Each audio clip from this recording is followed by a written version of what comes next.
Hello everyone, welcome to Fly High tutorials.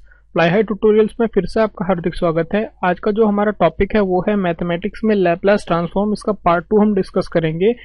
जो भी student इस लेक्चर को फर्स्ट टाइम देख रहे हैं उनसे मेरी रिक्वेस्ट है कि आप इससे प्रीवियस जो हमारा लेक्चर है लैपलास ट्रांसफॉर्म पार्ट 1 उसको आप आई बटन पर क्लिक करके देख सकते हैं, ताकि आपको इस लेक्चर को समझने में कोई प्रॉब्लम ना हो। उसी के साथ साथ आप चैनल प्लेलिस्ट में जाकर जो मैथमेटिक्स पर डिफरेंट टॉपिक्स पर हमारे वीडियो लेक्चर्स हैं उनको भी देख सकते हैं, और डिफरेंट सब्जेक्ट्स के ऊपर जैसे ईडीसी, माइक्रो प्रोसेसर, उनको भी आप चैनल प्लेलिस्ट में जाकर इजिली सिक्वेंशियली देख सकते हैं। तो चलिए स्टार्ट करते हैं। इसमें हम बात करेंगे पहले इनवर्स लैपलास ट्रांसफॉर्म। तो इनवर्स लैपलास ट्रांसफॉर्म क्या है? जनरली नाम से पता लग रहा है इन्वर्जन है लैपलास का, ताकि हमें सिग्नल मिल सके xt। जैसे कि हमने लास्ट टाइम बात की थी, कोई भी हमारा कंटिन्यूस टाइम सिग्नल है xt, उसका लैपलास ट्रांसफॉर्म था एक्सेस, और जहां पर एक्सेस हमने डिफाइन किया था वो था minus infinity to plus infinity. अगर बाइलेटरल की बात करें xt e to the power minus s t d t, इस फॉर्मूले से हम आपका लैपलास ट्रांसफॉर्म निकालते थे। ये आपको हमने लास्ट टाइम डिस्कस किया था। इनवर्स लैपलास ट्रांसफॉर्म के में होता क्या है, सिंबॉलिकली अगर मैं बताऊं तो हमें xt चाहिए जनरली, तो वो होगा L inverse of x of s, ये इस तरीके से। तो इसको निकालने के कई मेथड होते हैं। एक है इसमें सबसे पहले इन्वर्जन फॉर्मूला। इसको हम यूज तो नहीं करेंगे अपने जब न्यूमेरिकल प्रॉब्लम्स आएंगी, लेकिन कई बार ये डायरेक्टली भी क्वेश्चन इस पे आ जाता है कि इन्वर्जन फॉर्मूला क्या होता है, उसमें तो आपको याद करना जरूरी है। तो x t is equal to होगा आपका 1/2 pi j integration of c minus iota omega to c plus iota omega, और यहाँ पर आएगा इंटीग्रेशन में X s into e to the power s t d s. यहाँ पे ध्यान रखना है, वहां पे e to the power minus s t था, यहाँ पे ई की पावर प्लस एस टी है। तो ये इन्वर्जन फॉर्मूला है, इसको आपको ध्यान से याद कर लेना है, कई बार एग्जाम में डायरेक्टली पूछ लिया जाता है।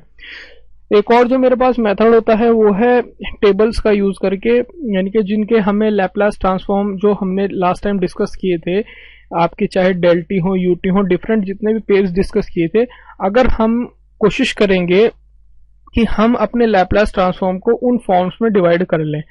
दूसरे अगर मैं शब्दों में कहना चाहूँ कि अगर सपोज कीजिए हमारे पास एक्सेस है, तो उसको हम x1s प्लस x2s, इसी तरीके से xns, यानी कि डिफरेंट जो नोन हमारे पास लैपलास ट्रांसफॉर्म है उनमें डिवाइड कर लेते हैं। और अगर हमें इनका पता है तो इसका भी हम इनवर्स लैपलास ट्रांसफॉर्म इजीली बता सकते हैं, इसका भी और इसका भी। इसी तरीके से हम सिग्नल्स को कंक्लूड कर सकते हैं। तो यानी कि अगर इसका इनवर्स लैपलास ट्रांसफॉर्म लूंगा तो ये हो जाएगा x t is equal to x1t plus x2t plus इसी तरीके से ये xn-t। तो ये एक मेथड ये भी होता है, इसको भी हम यूज करते हैं। इस मेथड को हम क्या कहते हैं? Use of tables of Laplace transform. Okay, so इसके बाद एक और जो मेरा मेथड है वो है पार्शियल फ्रैक्शन एक्सपेंशन। ये इंपॉर्टेंट है आपका, इसी को मैं जनरली यूज भी करता हूँ। ये है क्या है मेरा method? Partial fraction expansion. Partial fraction expansion में होता क्या है कि एक्सेस जो है वो आपका रेशनल फंक्शन है, यानी कि आप कह लें कि जो आपका एक्सेस है वो है ns न्यूमरेटर अपॉन डिनोमिनेटर, या फिर इसको कह लें के यहाँ पर आपका कोई भी एक कांस्टेंट हो सकता है। ये होगा s minus z1, s minus z2 up to ये s माइनस zn तक जा सकता है, यानी कि ऊपर जीरोज होते हैं, नीचे पोल्स होते हैं। लास्ट लेक्चर में मैंने डिस्कस किया था। ये हो जाएगा नीचे s minus p1, s minus p2, इसी तरीके से ये इस फॉर्म में हो सकता है, रेशनल फॉर्म में। सो जनरली यहाँ से हम आपको लास्ट टाइम भी बताया था कि जीरोज और पोल्स वगैरह कैलकुलेट किस तरीके थे, और एस प्लेन में हमने उनको किस तरीके से डिनोट किए थे। तो इनको भी सॉल्व करने के आपके डिफरेंट मेथड हो सकते हैं। कि अगर सिंपल पोल का केस हो गया, यानी अगर जो पोल्स हैं वो आपके सिंपली दिए हुए हैं, इसमें 3 केस बन सकते हैं आपके: सिंपल पोल, मल्टीपल पोल केस, और आपका अगर इम्प्रॉपर रेशनल फंक्शन आ गया। इम्प्रॉपर जो 2 मेथड हैं, और इवन में जो तीनों मेथड हैं, इनको मैं आपको एग्जांपल के थ्रू बताऊंगा ताकि आपको बेटर तरीके से समझ में आ जाए। बस इसमें एक और बता देता हूँ कि अगर इम्प्रॉपर रेशनल फंक्शन आ गया आपका।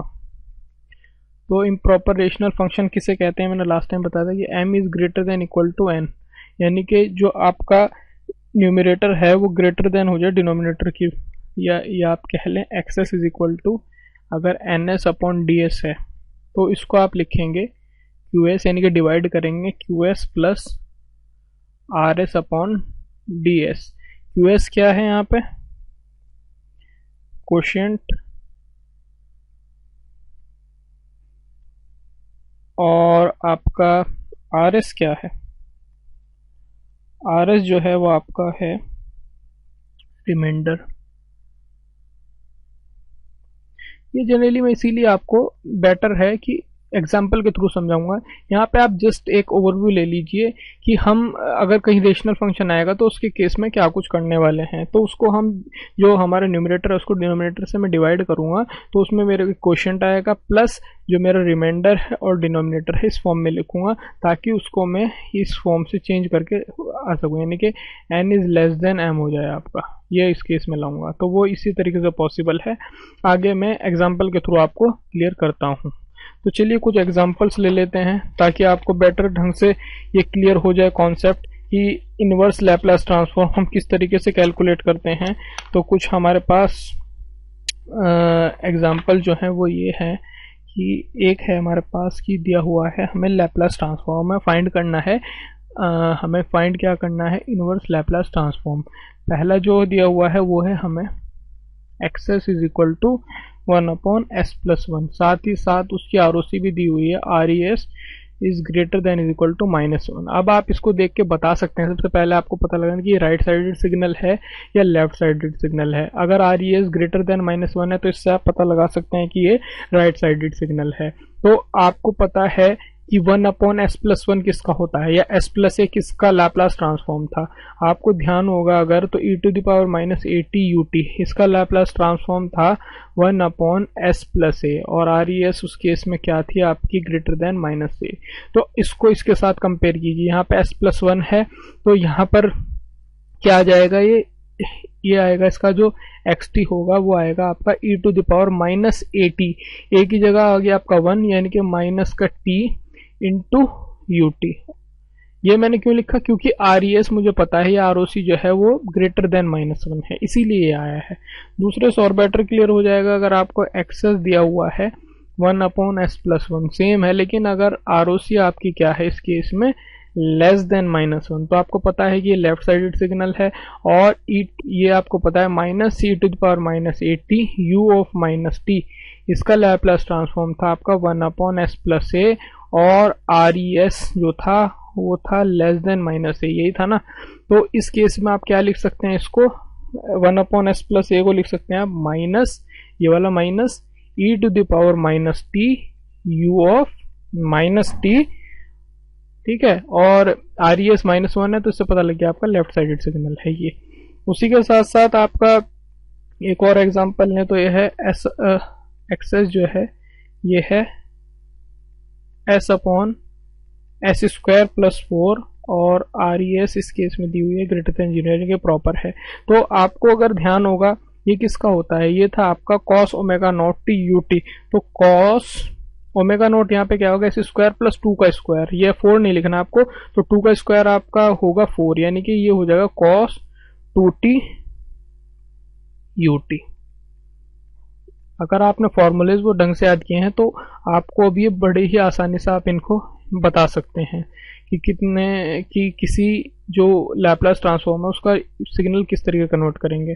उसी के साथ साथ एक और आपका अगर एग्जांपल लें, एक्सेस इज इक्वल टू दिया हुआ है s plus 1 upon s plus 1 का होल स्क्वायर प्लस 4, और RES दी हुई है आपको ग्रेटर देन -1। अब अगर आपको एक फॉर्मूला याद होगा e to the power -AT cos omega naught t ut, तो उसमें मैंने आपको बताया था यहाँ पे क्या करते थे, s को रिप्लेस करते थे s प्लस a से, तो ये सेम इसमें यहाँ पे यही करेंगे। तो ये होगा हमारा e to the power -AT, a क्या है आपका 1 है, तो e to the power -t cos omega naught क्या है आपका यहाँ पे 2 का स्क्वायर करेंगे तो 4 आएगा, तो cos 2t ut, ये आपका निकाल सकते हैं। तो आपको मैंने लास्ट टाइम भी बताया था कि अगर आपको वे सारे के सारे जो हमने पेयर्स डिस्कस किए थे अगर आपको याद हैं तो आप कितनी आसानी के साथ में लैपलास ट्रांसफॉर्म्स हर एक का कैलकुलेट कर सकते हैं। तो होप कि ये जो जनरल एक आपका जो इजीली हमने कुछ एग्जांपल्स लिए हैं वो आपको समझ में आए होंगे। नेक्स्ट एक और हम एग्जांपल देख लेते हैं कि किस तरीके से और क्वेश्चंस अराइज हो सकते हैं। तो हमारे पास जो वो है ये question x s is equal to 2s plus 4 upon s square plus 4f plus 3 और जो आपको आरओसी दी हुई है वो है ग्रेटर देन -1। और इसी तरीके से सेम ही एक और है, मतलब एक्सेस इक्वल टू सेम है लेकिन उस केस में आर ई एस जो है वो आपको दी हुई है लेस देन -3। और एक केस है उसमें है आपकी जो आरओसी है वो है -3 से ग्रेटर और लेस देन -1। ये 3 केस हैं, मतलब एक्सेस इज इक्वल टू ये और ये एक आरओसी का केस ये और ये। तो सबसे पहले हम फर्स्ट वाला डिस्कस करते हैं।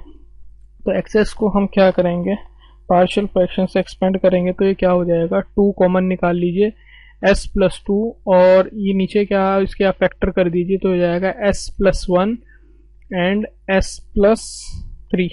पार्शियल फ्रैक्शन एक्सपेंशन करेंगे तो ये हो जाएगा मेरा, यानी कि अगर 2s plus 2 upon s plus 1 s plus 3 इसका पार्शियल फ्रैक्शन करेंगे तो हो जाएगा c1 upon s plus 1 plus c2 upon s plus 3। Partial fraction आपने किए होंगे तो आपको पता लग रहा होगा कि नीचे जो फैक्टर है उनको a upon something plus b upon something रखते हैं। यहाँ पे हमने c1 और c2 दो एग्जांपल ले लिए हैं। तो अब यहाँ पे c1 की वैल्यू कैसे कैलकुलेट करते हैं, तो उसके लिए होता है आपका s प्लस 1 इंटू एक्सेस और s इज इक्वल टू -1, यानी कि आप यहाँ पे वैल्यू रखें s प्लस 1, यानी कि जिसकी भी आपको c1 की निकालनी है वैल्यू तो s प्लस 1 रखें इंटू एक्सेस और s इज इक्वल टू -1 पे उसकी वैल्यू कैलकुलेट करें। इंटू एक्सेस की वैल्यू रख दीजिए, एक्सेस क्या है आपका, ये है 2s plus 2 upon x plus 1 x plus 3 और किस पे निकालनी है value, s is equal to -1 पे। तो s प्लस 1 से s प्लस 1 कैंसिल हो जाएगा तो वैल्यू आप यानी कि s की वैल्यू -1 अब इसमें पुट करेंगे आप तो आ जाएगा 2 -1 प्लस 2 नीचे आएगा -1 प्लस 3। इसको सॉल्व करेंगे आप तो आपको जो आंसर मिलेगा वो आ जाएगा 1, क्योंकि 2 से 2 कैंसिल हो जाएगा 1 बचेगा। इसी तरीके से अगर आप c2 को कैलकुलेट करेंगे तो c2 हो जाएगा आपका s plus 3 into x s s is equal to -3। इसको आप खुद से सॉल्व करेंगे तो आपको जो c2 की वैल्यू मिल जाएगी वो मिलेगी, वो भी 1।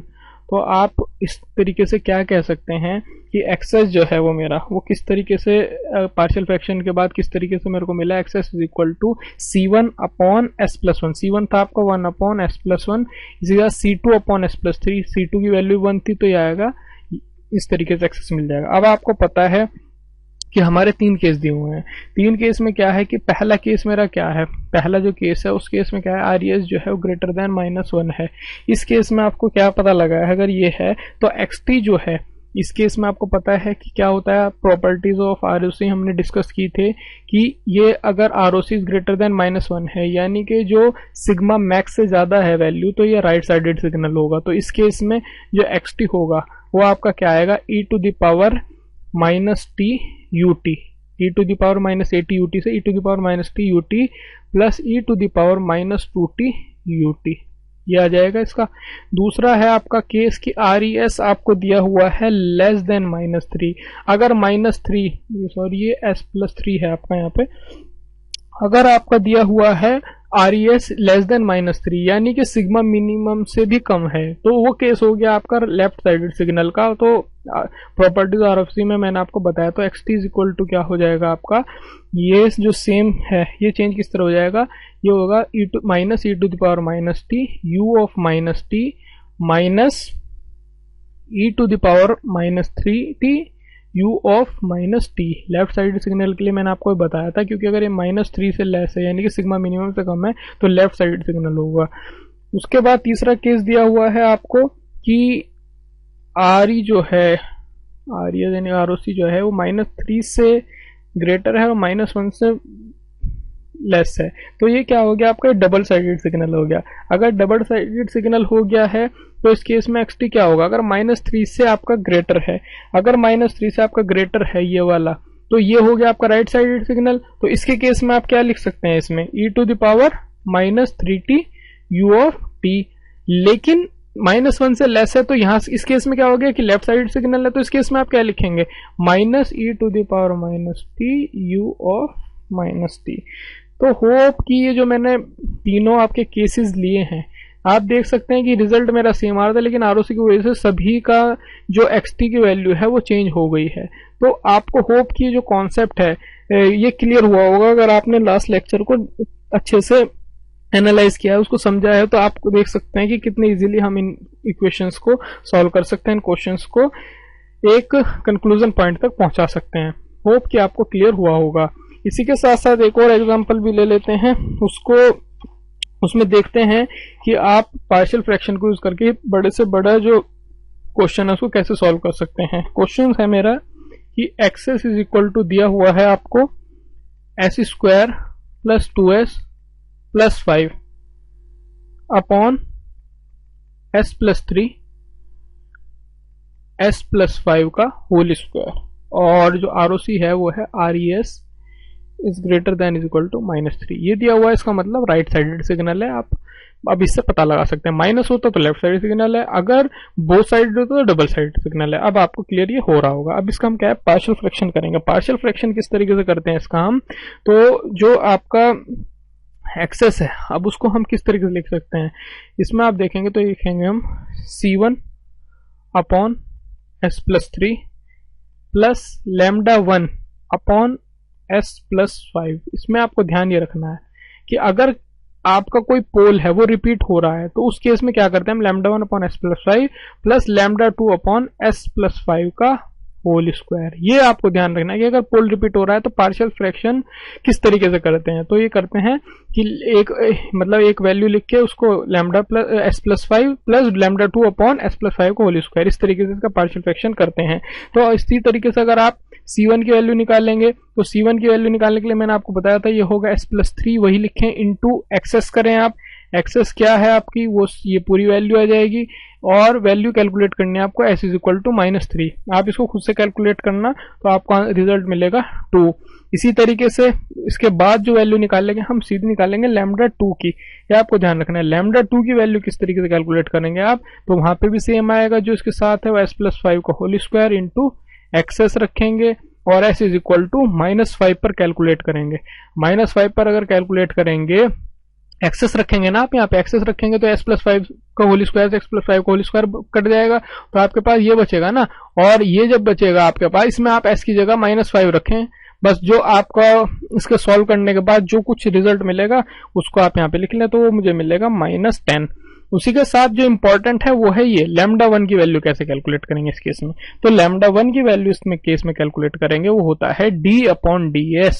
जी हाँ, इसका डिफ्रेंशिएशन करेंगे और अंदर आएगा सेम वही रिजल्ट, s + 5 का होल स्क्वायर एक्सेस, और वैल्यू होगी s इज इक्वल टू -5 पर कैलकुलेट। तो अगर इसको आप फर्दर सॉल्व करेंगे तो s + 5 का होल स्क्वायर से s + 5 का होल स्क्वायर कट जाएगा, तो अंदर क्या बचेगा मेरे पास, s² + 2s + 5 अपॉन s + 3 का होल स्क्वायर, ये बचेगा ना, नहीं सॉरी, s + 3, हाँ ये बचेगा s + 3 यहाँ पर, और इसका d/ds आप कर रहे हैं। तो अगर आप इसका और वैल्यू लेंगे s इज इक्वल टू -5 पर आप कैलकुलेट करेंगे, तो इसको और आप सॉल्व करेंगे, यानी कि इसका डिफ्रेंशिएशन करेंगे, तो आपको मिल जाएगा ये result s² + 6s + 1 upon s + 3 का होल स्क्वायर, और s इज इक्वल टू -5 पर आप इसको कैलकुलेट कर सकते हैं। ये डिफरेंशिएशन है। जिस लोगों ने भी अब डिफरेंशिएशन का लेक्चर नहीं देखा है वो डिफरेंशिएशन को हमारे लेक्चर को देख लें। जिन्होंने देखा हुआ है उनको भी समझ में आ रहा होगा कि हम कैसे निकाल रहे हैं। ये फर्स्ट अपॉन सेकंड का आपका केस है, तो इसमें करते हैं हम second into d/d of first minus first into d/d of second upon second का होल स्क्वायर, ये मैंने डिफरेंशिएशन वाला जो हमारा लेक्चर है उसमें मैंने डिस्कस किया है, तो उसी से हम यहाँ पे उनको दोबारा रिपीट नहीं करेंगे।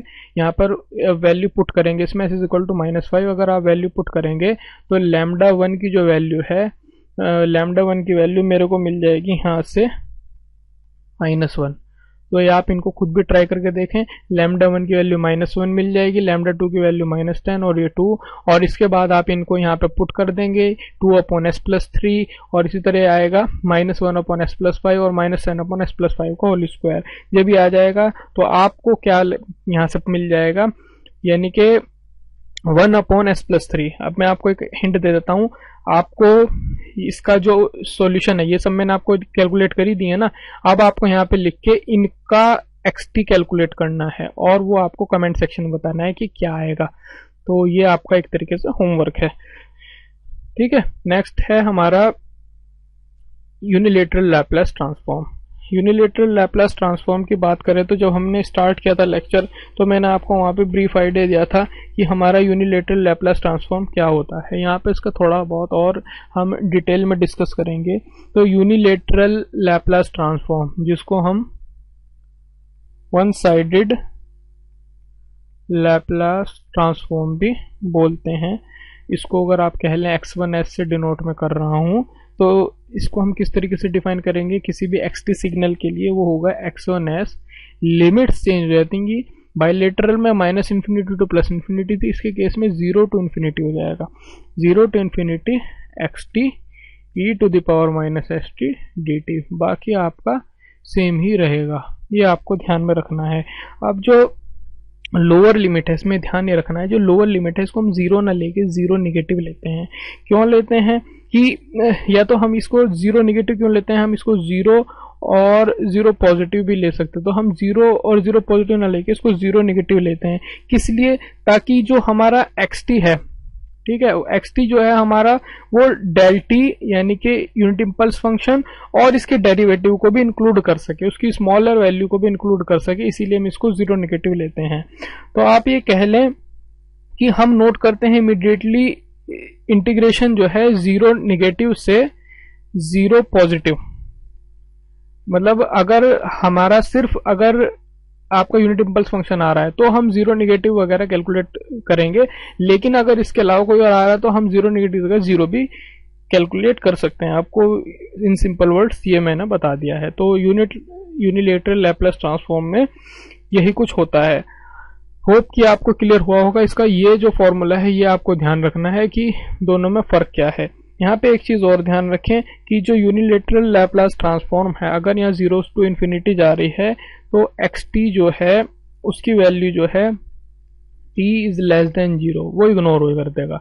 यानी कि अगर लेफ्ट साइडेड सिग्नल होगा आप कह लें तो उसके लिए ये इग्नोर कर देगा। तो इससे हम कह सकते हैं कि जो हमारा xt होगा, इसमें xt जो सिग्नल होगा इस केस में वो राइट साइडेड सिग्नल होगा, क्योंकि ये t इज लेस देन 0 की वैल्यू को इग्नोर कर रहा है, तो राइट साइडेड सिग्नल ही होगा हमारा।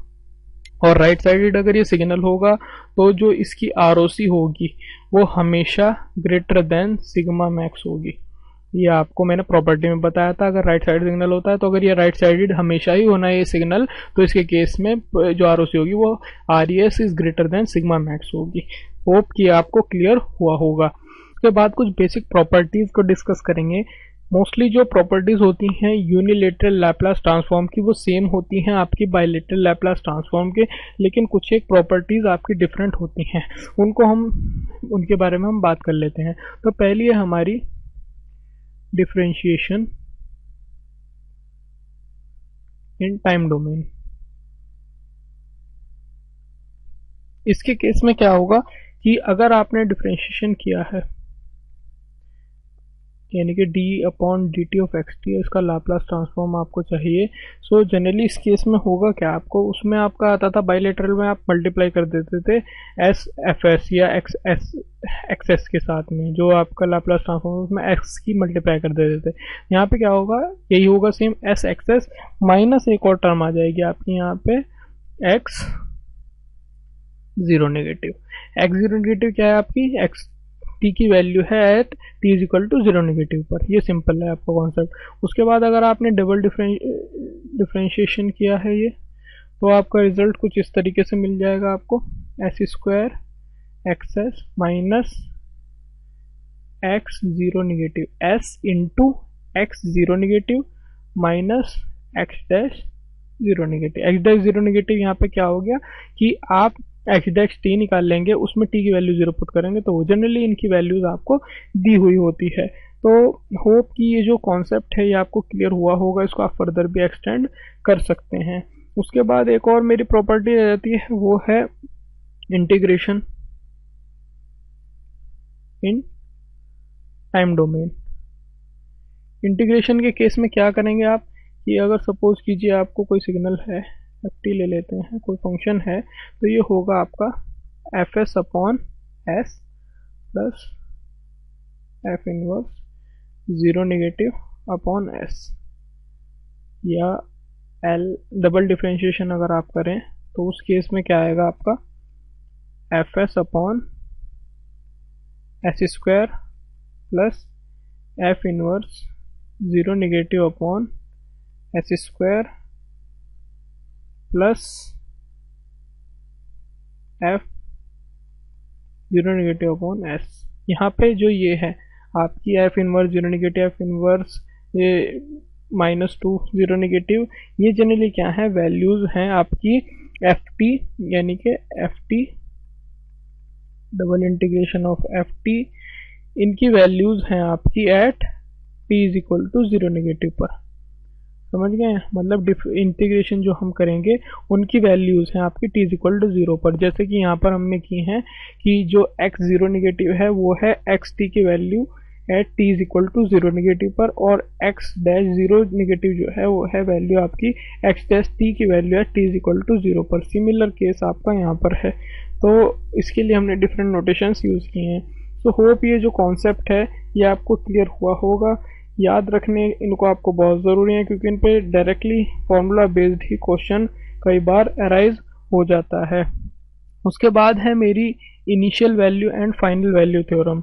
ये बहुत ही इंपॉर्टेंट आपका टॉपिक है, इनिशियल वैल्यू थ्योरम और फाइनल वैल्यू थ्योरम। इस पर आपका जनरली एक न्यूमेरिकल जरूर बनता है किसी भी एग्जामिनेशन पॉइंट ऑफ व्यू से, चाहे आप बात करें गेट लेवल एग्जाम की भी, तो भी इसमें से न्यूमेरिकल बनता है। तो इनिशियल वैल्यू थ्योरम क्या होती है आपकी?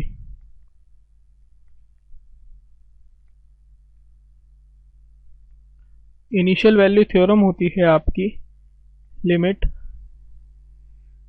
T tends to zero f t, कोई फंक्शन है आपका अगर, तो इज इक्वल टू होगा एस एफ एस लिमिट, यानी कि आप लिमिट लगाएं s tends to infinity.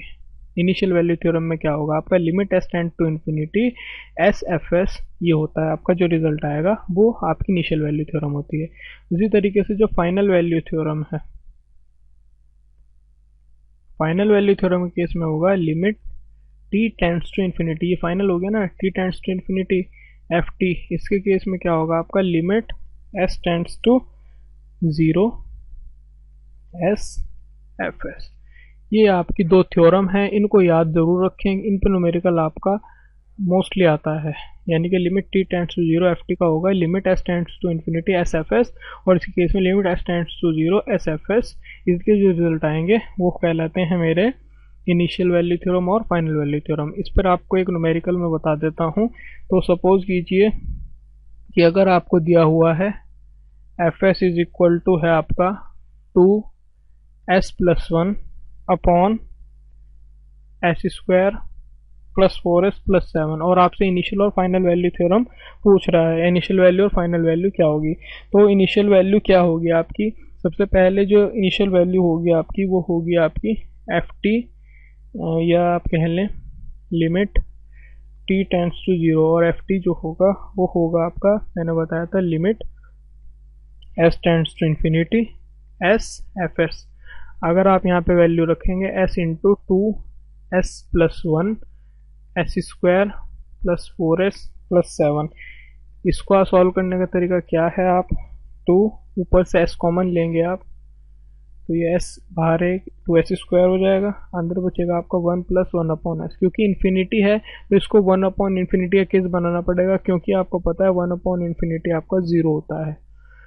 So 2s² हो जाएगा। नीचे से आप क्या कॉमन निकालेंगे, s², तो यहाँ पर बचेगा 1 + 4/s + 7/s²,